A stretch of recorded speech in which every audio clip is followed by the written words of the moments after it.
What if the reason you survived COVID-19, or didn't, came down to genes you inherited from someone who died 40,000 years ago?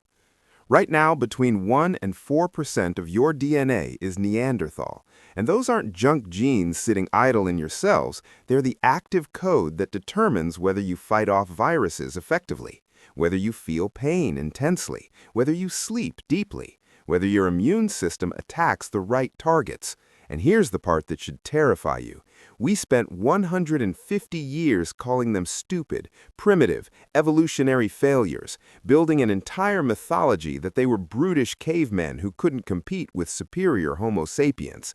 And yet the DNA evidence that came out in 2010 revealed something we still haven't fully processed as a species. They didn't go extinct, they became us. And the uncomfortable truth we've been avoiding is that Neanderthals were never the inferior version of humanity we needed them to be to feel good about ourselves. They were a successful human species who survived ice ages, crafted sophisticated tools, buried their dead with ceremony, created art, possibly spoke complex languages, controlled fire with precision, and dominated Europe and Asia for over 300,000 years, while our ancestors were still figuring out Africa. So why did we get it so catastrophically wrong? Because in 1856, when workers found the first Neanderthal bones in Germany's Neander Valley, scientists looked at the heavy brow ridge, the thick bones, the massive skull, and made a decision that had nothing to do with evidence and everything to do with Victorian arrogance. They decided this was a brute, an ape man, a primitive ancestor that proved we were evolution's chosen ones, and that lie became canon. It went into textbooks, museums built dioramas showing slouching figures with clubs, and pop culture turned Neanderthal into an insult you throw at someone too stupid to understand nuance. But here's where it gets darker. This wasn't just bad science, this was convenient science. Because if Neanderthals were inferior, then their disappearance made sense. The better species won, survival of the fittest, case closed. Except that's not what happened. When geneticists sequenced the Neanderthal genome and compared it to modern humans, they found something nobody expected. We didn't replace them, we absorbed them. For thousands of years, our ancestors interbred with Neanderthals everywhere the two groups met. In the Middle East, in Europe, in Asia, and the genes we inherited from those encounters weren't random. They were specific, targeted, incredibly valuable. Neanderthals had already spent 200,000 years adapting to Ice Age Europe. Their bodies had evolved solutions to problems our African ancestors had never faced: brutal cold, new diseases, different diets, low sunlight. And when we started having children together, those adaptive genes flowed into the Homo sapiens population like a genetic software update. Suddenly, our ancestors could handle the cold better. Their immune systems recognized threats they'd never encountered. Their skin produced vitamin D more efficiently in northern latitudes. And this is the part that connects directly to you right now in 2026. Those Neanderthal genes are still active, still working, still determining your biology in ways scientists are only beginning to understand. For example, a Neanderthal gene variant makes you more likely to be a morning person. Another affects how your body stores fat. Another influences your pain threshold. Researchers found that people with certain Neanderthal immune genes had better outcomes fighting off specific infections, but also higher rates of allergies and autoimmune disorders, because that aggressive immune system can turn against you. And during the COVID-19 pandemic, scientists discovered that one cluster of Neanderthal genes on chromosome 3 made you significantly more likely to develop severe respiratory failure if you caught the virus, while a different Neanderthal gene variant on chromosome 12 appeared protective. This doesn't mean genes decide everything. Environment, healthcare, and chance still matter enormously, but genetics can quietly load the dice. They don't determine outcomes, but they shape probabilities. So your ancient ancestry was literally influencing whether you ended up on a ventilator or barely got symptoms. And yet we still don't talk about Neanderthals as us.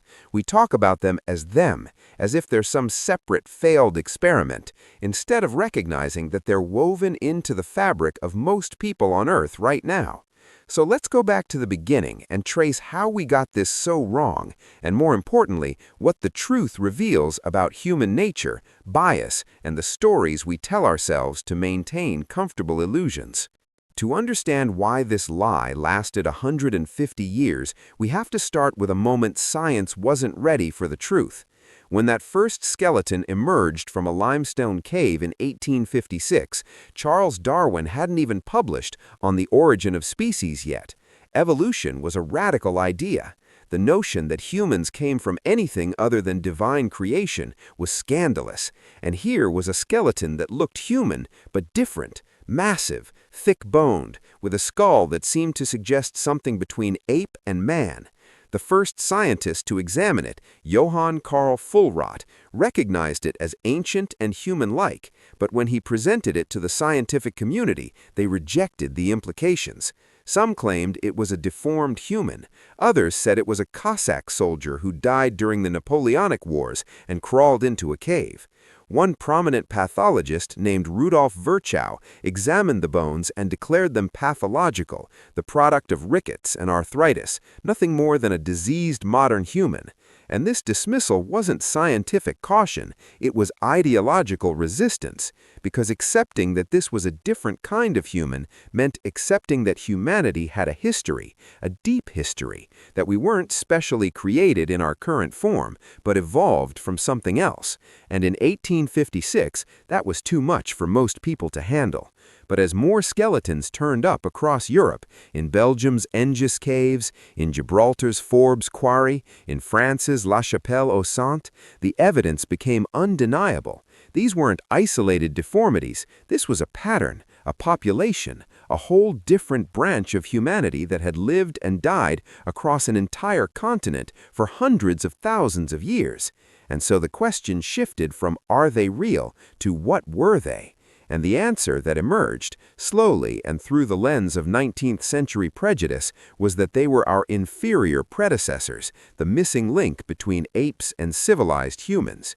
And this conclusion wasn't based on evidence, it was based on what European scientists needed to believe about themselves and their place in the world. And this is where a single misinterpretation hardened into a 100-year myth. The first detailed reconstruction of a Neanderthal came in 1908, based on a skeleton found at La Chapelle-aux-Saints in France. The French paleontologist Marcellin Boule spent years studying this skeleton and published a comprehensive analysis that would define Neanderthal image for the next half-century. He described them as brutish, ape-like, with bent knees, a forward-jutting head, and a shuffling gait. He claimed their brains were primitive, their posture was hunched, their intelligence was minimal, and artists created reconstructions based on his descriptions, images of hairy, stooped, dim-witted creatures that looked more ape than human. And these images went into textbooks, into museum displays, into the public imagination, and they stuck. They became the truth about Neanderthals for generations. Except there was a problem. Boule's skeleton was severely arthritic. The individual had suffered from degenerative bone disease that affected his spine, his hips, his knees, and Boule either didn't recognize this or didn't care. He interpreted the curved spine and bent posture as natural, as evidence of primitiveness, when it was actually evidence of disease and old age. And this wasn't discovered and corrected until the 1950s, when other scientists re-examined the skeleton and realized the error. By then, the damage was done. The image of the brutish caveman was so embedded in culture that correcting it was nearly impossible. And even today, even with overwhelming evidence that Neanderthals walked fully upright and had posture identical to ours, the old image persists in cartoons, in casual language, in the way we think about human evolution. And here's what you need to understand. This wasn't just an honest mistake. This was motivated reasoning on a massive scale. because European scientists in the late 19th and early 20th centuries were deeply invested in racial hierarchies. They were measuring skull sizes and claiming that brain volume determined intelligence and moral worth. They were ranking living human populations on scales from savage to civilized. They were creating elaborate theories about which races were evolutionarily advanced and which were primitive throwbacks. And Neanderthals fit perfectly into this project as the ultimate primitives, the evolutionary dead ends, who proved that some lineages were destined to fail while others were destined to dominate. So when evidence emerged that contradicted the narrative of Neanderthal inferiority, it was ignored, dismissed, or reinterpreted, because the narrative was more important than the truth. The narrative served a purpose. It confirmed that progress was real, that evolution moved in a direction. That direction was upward, and the people doing the measuring were at the top. And anything that threatened this comfortable story had to be rejected, which is exactly what happened for the next century as evidence of Neanderthal intelligence, culture, and capability piled up and was systematically downplayed or explained away. Every time this evidence appeared, it forced the same uncomfortable conclusion, and every time that conclusion was avoided. In the early 1900s, archaeologists excavating Neanderthal sites across Europe started finding sophisticated stone tools that didn't match the brutish image. These weren't random rocks picked up and used. These were carefully crafted implements that required skill, planning, and knowledge. The Mysterian tool industry associated with Neanderthals involved a technique called leveler, or prepared core technology, where you take a stone and carefully shape it into a specific form, creating a core with a flat striking platform. And then, with precise hits, you could detach thin, sharp flakes that were immediately usable as tools. This technique requires understanding the internal structure of stone, understanding force and angles, understanding how to prepare the core so that each strike produces exactly the flake you need. And it requires teaching, because nobody figures this out by trial and error. You need someone to show you, to explain it, to correct your mistakes. Which means Neanderthals had cultural transmission of knowledge. They had teaching and learning. They had standardization across regions that showed they were following specific techniques passed down through generations. And the tools themselves were diverse and specialized. There were scrapers for working hide, points for hunting, tools for woodworking, tools for bone processing, each designed for specific purposes, each showing refinement and purpose. But instead of recognizing this as evidence of intelligence and culture, archaeologists created categories. They called Neanderthal tools Middle Paleolithic and Homo sapiens tools Upper Paleolithic, and built an implicit hierarchy where middle was less advanced than upper. Never mind that the functional effectiveness was often identical. Never mind that Neanderthals were adapting their tools to their specific needs and environments. The narrative required that our ancestors were more advanced, so the tools were interpreted through that lens. Neanderthal tools were always simple compared to ours, even when they weren't.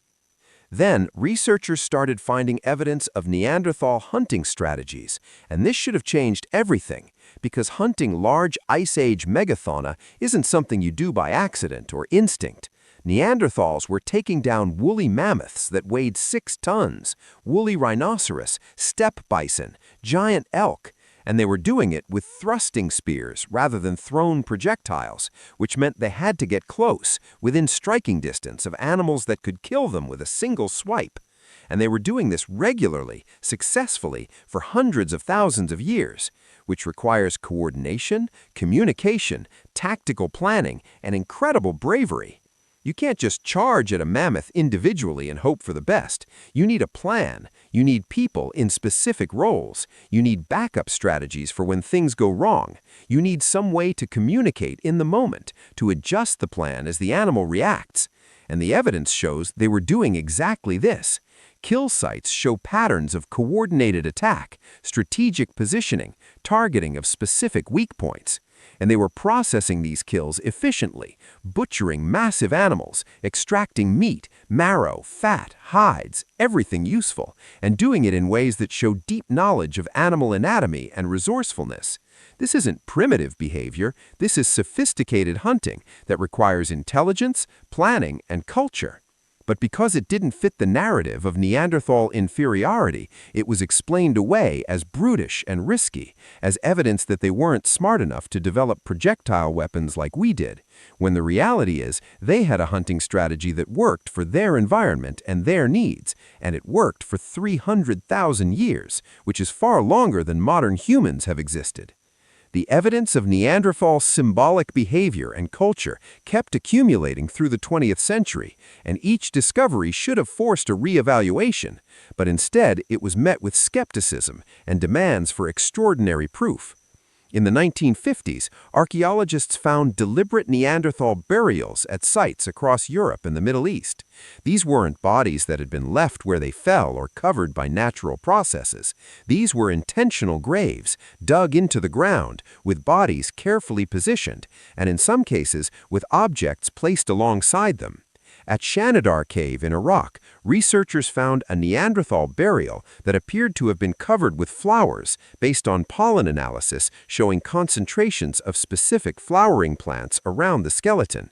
Now, the flower burial remains controversial. Some argue the pollen could have been introduced by other means, but the burial itself is undeniable. Someone dug a grave, placed a body in it, and covered it with intention and care. And this happened at multiple sites, not once but repeatedly, which means burial was a cultural practice. And burial is significant because it has no immediate survival value. You're investing time and energy in ritual, in honoring the dead, in creating meaning around death, which suggests awareness of mortality, concepts of an afterlife or continuation, respect for individual identity, all markers of sophisticated cognition and symbolic thinking. But instead of embracing this evidence, many archaeologists remained cautious, suggesting that Neanderthals might have been imitating Homo sapiens, or that the burials were simpler than ours, or that we couldn't really know what they meant by it, always finding ways to maintain the hierarchy, always keeping Neanderthals at arm's length from full humanity. Then, in the 1990s and 2000s, the evidence became overwhelming. Researchers found that Neanderthals were using fire in sophisticated ways, not just maintaining natural fires, but creating fire deliberately using manganese dioxide and other materials. They were controlling fire temperature for specific purposes, using it for cooking, for warmth, for light, for protection, and for manufacturing, because they were making birch tar, a sticky adhesive created by heating birch bark in the absence of air at temperatures between 340 and 400 degrees Celsius. This process doesn't happen naturally. You can't stumble into it. You have to understand that certain materials at certain temperatures without air produce this useful substance, and then you have to control the process carefully enough to actually produce it. And Neanderthals were doing this at least 200,000 years ago, using birch tar to haft stone tools onto wooden handles, creating composite tools that were far more effective than either component alone. This is chemistry, this is engineering, this is multi-step planning and technical knowledge, and it's happening hundreds of thousands of years before anyone claimed humans were capable of this kind of thinking. Researchers have tried to recreate Neanderthal birch tar production and found it requires careful preparation, temperature monitoring, and skill. It's not something you do casually, and yet Neanderthals were doing it routinely, which means they had technical knowledge, cultural transmission of complex procedures, and cognitive sophistication that rivals anything modern humans were doing at the same time. The evidence of Neanderthal art and symbolic expression built slowly but inexorably. In 2010, researchers found pierced shells at 2 sites in Spain that dated to 50,000 years ago. These shells had holes drilled through them and residues of pigment, suggesting they were used as beads or pendants, personal ornaments with no function except decoration and display, which is symbolic behavior, using objects to communicate identity, status, or affiliation. Then in 2018, a team published findings from 3 caves in Spain where they'd found red and black paintings that dated to at least 65,000 years ago, before Homo sapiens had even arrived in Europe. These paintings included hand stencils created by blowing pigment around a hand pressed against the cave wall, red discs, linear patterns, and abstract designs, and the dating was solid, based on uranium-thorium dating of the calcite formations that had grown over the paintings, which meant these were definitively created by Neanderthals, not by modern humans, and they were art. Pure symbolic expression with no utilitarian purpose, marks made to communicate, to express, to say, I was here, I exist, I matter. And this is what humans do, what we've always claimed makes us special, and Neanderthals were doing it tens of thousands of years before we arrived. They were also collecting interesting objects, fossils, crystals, unusual stones, keeping them in their living spaces for no practical reason except that they found them beautiful or interesting. They were using pigments extensively, red and black ochre ground into powder or formed into crayons, and we find evidence of this pigment everywhere, on tools, in living areas, processed and prepared. And while we can't know exactly what they used it for, the most likely explanations are body decoration, hide decoration, or symbolic marking, all of which point to culture, to caring about appearance and meaning beyond survival. At this point, the question stopped being whether Neanderthals were intelligent and became whether we were willing to admit it. And then there's the evidence of Neanderthal compassion and social structure, which might be the most profound indicator of their humanity. We find skeletons of Neanderthals who survived for years after suffering injuries that would have been catastrophic. At Shanidar Cave, one skeleton showed a man who'd lost his right arm below the elbow years before his death. The bone had healed, but he would have been unable to hunt, unable to make tools effectively, unable to defend himself, and yet he lived on, which means someone fed him, protected him, cared for him. Another skeleton from the same site showed evidence of severe head trauma that had healed, blindness in one eye, and hearing loss. Again, someone who would have needed support to survive. At La Chapelle aux Saints, that same arthritic skeleton that was misinterpreted as primitiveness actually shows someone who lived well into old age despite severe disability, someone who was cared for by their community for years. And this pattern appears across Neanderthal sites. Individuals with healed fractures, with disabilities, with conditions that required help, all living beyond the point where they could contribute in obvious utilitarian ways. And this tells us something crucial about Neanderthal society. They valued individuals beyond their immediate usefulness. They cared for the vulnerable. They maintained social bonds that included supporting those who needed help. And this is compassion. This is culture. This is exactly what we claim makes human society special, the willingness to care for those who can't directly reciprocate, and Neanderthals were doing it, consistently, across their entire range and timeline. The question of Neanderthal language has been debated for decades, and while we can't know for certain whether they spoke, the evidence increasingly suggests they had some form of complex communication. Their hyoid bone, a small horseshoe-shaped bone in the throat that anchors the tongue and larynx and is essential for the fine motor control needed for speech, is anatomically identical to the modern human hyoid, which means they had the physical equipment for speech. Their inner ear structure, specifically the semicircular canals that affect hearing and balance, was configured like ours and different from earlier hominins in ways that suggest they could perceive the rapid frequency changes that characterize spoken language. They had a version of the FOXP2 gene that in modern humans is associated with language ability, specifically with the fine motor control needed for speech. And while having the gene doesn't prove they used it the same way we do, it's consistent with language capability.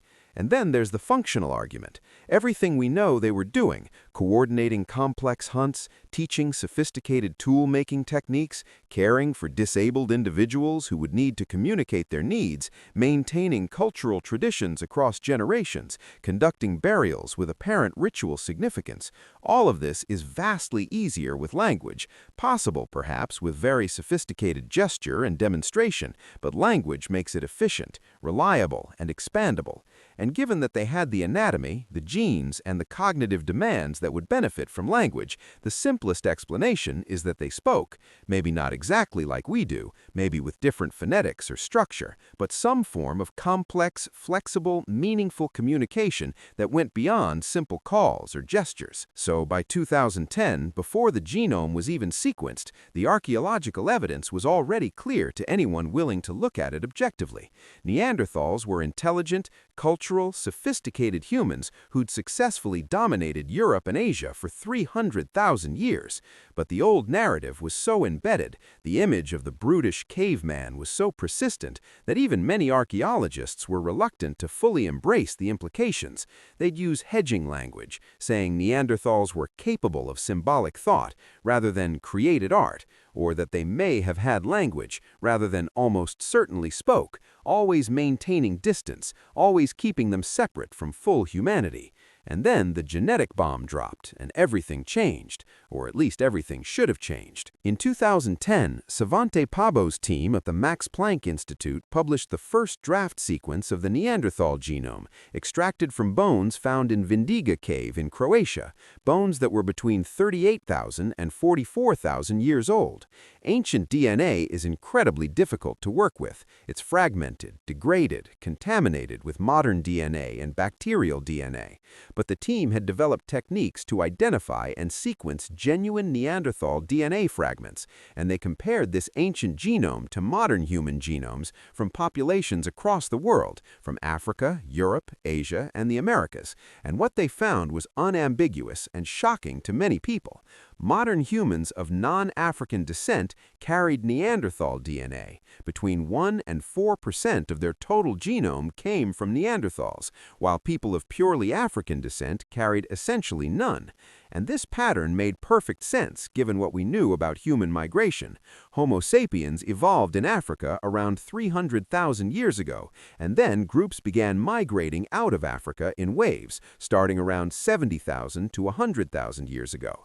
And when they reached the Middle East, they encountered Neanderthals who'd been living there for hundreds of thousands of years, and instead of one group replacing the other through violence or competition, instead of being separate species that couldn't produce fertile offspring, they had children together, and those children survived and reproduced. And this happened not once, but repeatedly, over thousands of years, in multiple locations. And the hybrid offspring carrying both lineages spread across Europe and Asia, and eventually to the Americas when humans crossed the Bering Land Bridge, which is why everyone with ancestry outside Africa carries Neanderthal genes and Africans don't, because the interbreeding happened after the groups had already left Africa, in the Middle East and beyond. And this was definitive proof that Neanderthals and Homo sapiens weren't separate species in any meaningful biological sense. We were populations of the same species, different enough to look distinct, adapted to different environments, but similar enough to produce viable, fertile offspring who carried our shared future forward. The initial announcement of Neanderthal ancestry in modern humans made headlines worldwide, but the real story was just beginning, because researchers started analyzing which specific Neanderthal genes had persisted and which had disappeared, and what they found revealed evolution working in real time across tens of thousands of years. The Neanderthal DNA wasn't randomly distributed across our genome, it was clustered in specific regions and almost completely absent from others. And this pattern tells a story about selection, about which genes helped and which hurt. For example, there's almost no Neanderthal DNA on the X chromosome, which is odd because the X chromosome makes up about 5% of the genome, so you'd expect about 5% of your Neanderthal ancestry to be on the X, but instead it's nearly zero. And the same goes for genes expressed in the testes, very little Neanderthal DNA there. And this pattern is what you see when hybrid males have reduced fertility. The X chromosome and testis genes are involved in male reproduction, and when two populations that have been separated for hundreds of thousands of years start interbreeding, the hybrid males often have problems. Their sperm count is low, or they're sterile, or they have developmental issues, and natural selection removes those problematic gene combinations. So what we're seeing in the modern human genome is the shadow of that selection. The Neanderthal genes that caused fertility problems in males got eliminated. But here's where it gets interesting, because in other parts of the genome, Neanderthal DNA is more common than you'd expect by chance, sometimes significantly more common, particularly in genes related to skin and hair, to immune function, to metabolism, and to sensory perception. And this is positive selection. This is evolution keeping the genes that work, amplifying them, spreading them through the population because they provide advantages. And we can now trace exactly which Neanderthal genes were kept and why, which is giving us an unprecedented window into how adaptation actually works. Let's start with skin and hair genes, because this is one of the clearest examples of adaptive introgression. That's the technical term for when you inherit genes from another population through interbreeding, and those genes give you an advantage. Our African ancestors evolved under intense tropical sun.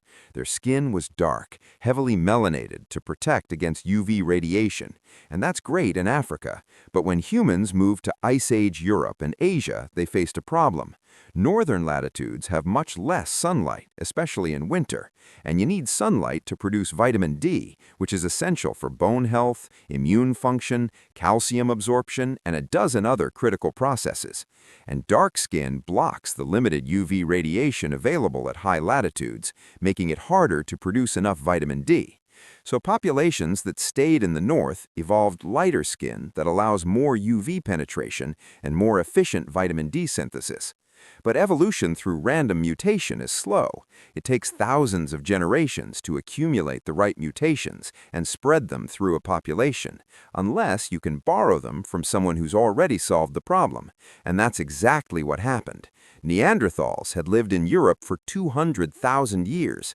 They'd already evolved lighter skin and different hair colors, red hair, blonde hair, variations that we now know from their genome. And when interbreeding happened, those skin and hair genes flowed into the Homo sapiens population, and the individuals who inherited them had immediate advantages: better vitamin D production, better adaptation to low-light environments, and natural selection favored them. Their Neanderthal skin genes spread rapidly, which is why today you find high frequencies of Neanderthal variants in genes like BNC2, which affect skin pigmentation, or MC1R, which affects hair color and skin tone. These aren't random leftovers. These are genes that were actively selected because they solved a problem our ancestors faced. The immune system genes show an even more dramatic pattern because immune genes are under constant, intense selection pressure. They're in an evolutionary arms race with pathogens that evolve rapidly, and having the right immune genes can mean the difference between surviving an epidemic and dying from it.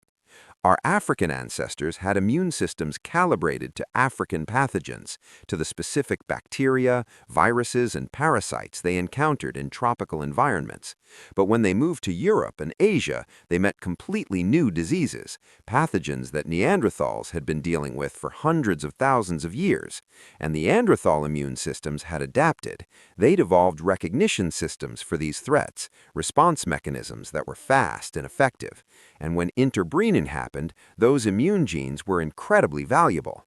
Hybrid children who inherited Neanderthal immune variants were better at fighting off local infections. They survived at higher rates, they had more children, and those Neanderthal immune genes spread like wildfire through the population, in some cases reaching frequencies of 50% or higher in modern Europeans and Asians, which is far, far higher than the 2% average for the genome as a whole. Researchers have identified specific Neanderthal variants in genes like TLR1, TLR6, and TLR10, which are toll-like receptors that recognize pathogens and trigger immune responses, and in genes in the HLA region, which is the major histocompatibility complex that's crucial for immune recognition and response. And these Neanderthal variants are still protecting you now, still helping your immune system recognize and fight threats. But here's the complication. Those same aggressive immune genes that saved your ancestors from Ice Age infections can cause problems in the modern environment. Because immune systems are about balance. You need them strong enough to fight real threats, but controlled enough not to attack harmless things or your own tissues.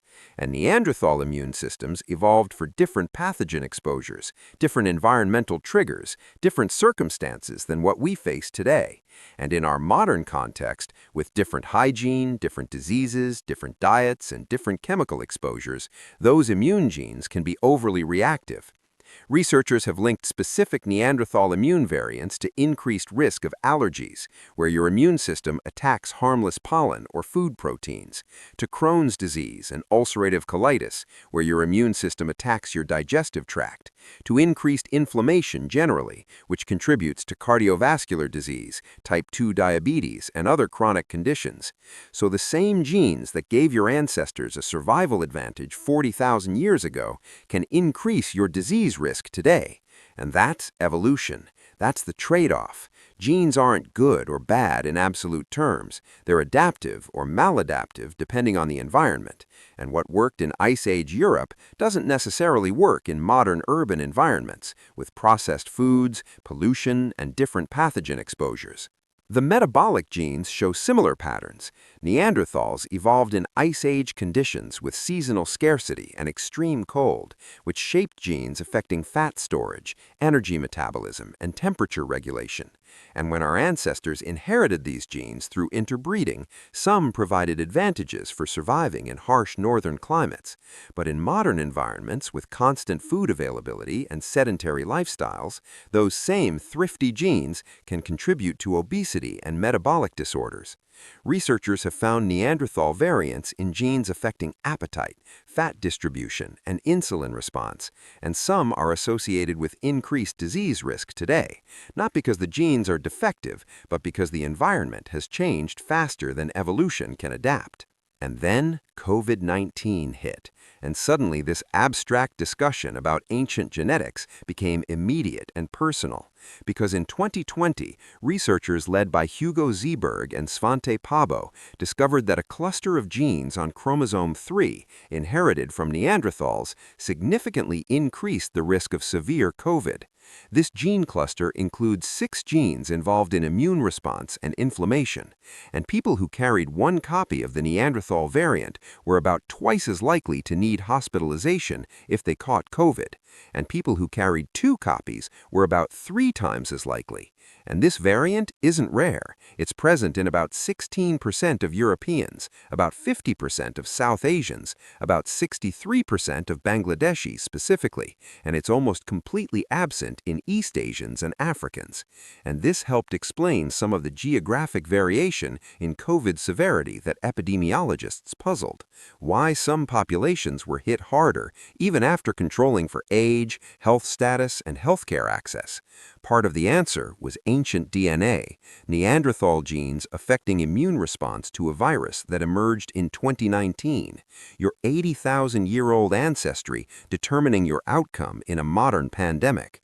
But the story didn't end there, because in 2021, the same research team found a different Neanderthal gene variant, this one on chromosome 12, that appeared to be protective against severe COVID. People who carried this variant were about 22% less likely to need intensive care if they got infected, and this protective variant is common in Europe and Asia, present in about 30% of Europeans and 25% of Asians. So you had 2 different Neanderthal variants with opposite effects, one increasing risk, one reducing it. And depending on which combination you inherited from your parents, your ancient ancestry was pushing your COVID risk up or down. And this wasn't a small effect buried in statistics. This was clinically significant, the kind of genetic effect that determines whether you survive or die. And it was all Neanderthal, all inheritance from a population that disappeared 40,000 years. And if that doesn't make ancient history feel immediate and relevant, if that doesn't connect your Neanderthal genes to your lived experience right now, then nothing will. Because those genes aren't a curiosity on a DNA test, they're active biology affecting your health, your disease susceptibility, your immune response, your future. So given all this evidence, given the genetics, the archaeology, the clear proof that Neanderthals were intelligent, cultural, successful humans who contributed directly and significantly to our genome, why do we still treat them as failures? Why is Neanderthal still an insult? Why do museum displays, even modern ones, often still show them as secondary, as almost human, as the species that lost? Because changing the narrative requires admitting we were wrong. Not just slightly wrong, not just mistaken about details, but fundamentally, catastrophically wrong for 150 years. And not wrong by accident, wrong because our biases demanded it. Wrong because we needed them to be inferior to confirm our place at the top of the evolutionary ladder. Wrong because admitting they were human, fully human as us, threatened the entire structure of supremacy and progress we'd built our self-image on. And that's uncomfortable. That requires humility. That requires acknowledging that science isn't objective when scientists have ideological investments in certain outcomes. And we had massive ideological investments in Neanderthal inferiority. Because if Neanderthals were inferior, then their disappearance made sense. The better species won. Evolution worked the way we wanted it to work. Progress was real, and we were its pinnacle. But if Neanderthals were successful, intelligent, and culturally sophisticated, if they only disappeared as a distinct population because they were absorbed into ours through interbreeding, then the whole narrative collapses. Then evolution isn't a ladder, it's a bush. Then progress isn't inevitable. Then superiority is an illusion. Then the line between human and not human is blurry. And maybe there never was a line. Maybe there was always just a continuum of consciousness and capability, and we happened to be the ones who survived to tell the story, which we then told wrong because it made us feel special. And this isn't abstract philosophical musing. This connects directly to how we think about human difference today. Because the same scientific establishment that insisted Neanderthals were brutish and inferior was measuring skulls of living populations and ranking them on scales of civilization, was using biology to justify slavery and colonialism, was creating hierarchies that put European cultures at the top and everyone else arranged below based on pseudo-scientific measures of development and advancement. And Neanderthals were useful in that project.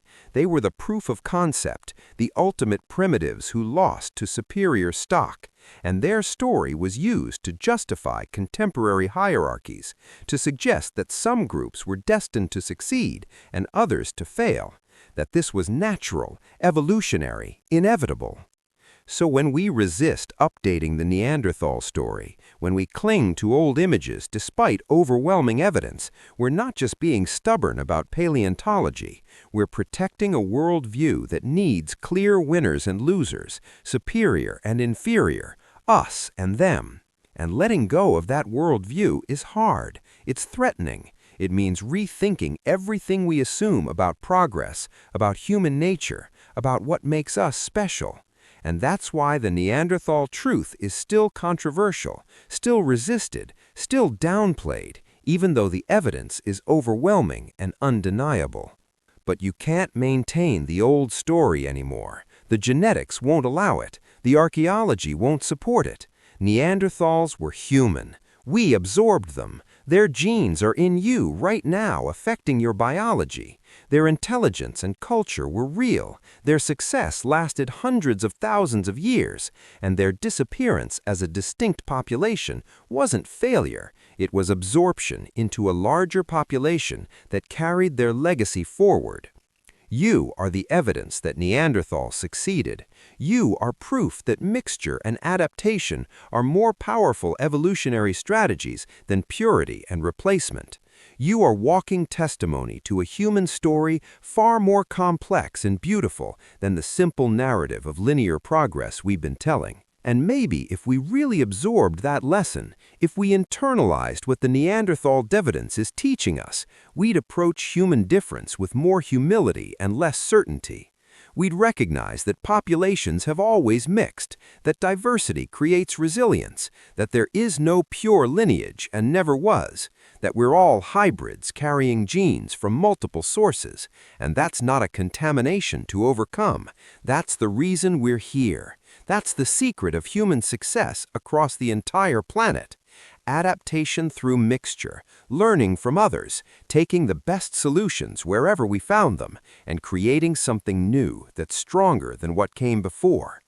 And the secrets of our past are the only map we have for the future. Subscribe to Chronopedia to keep digging, because next time we're investigating the civilization that vanished when the ice melted. Because everything I've told you about Neanderthals, about populations meeting and mixing at the boundaries of continents, that pattern repeated throughout human history.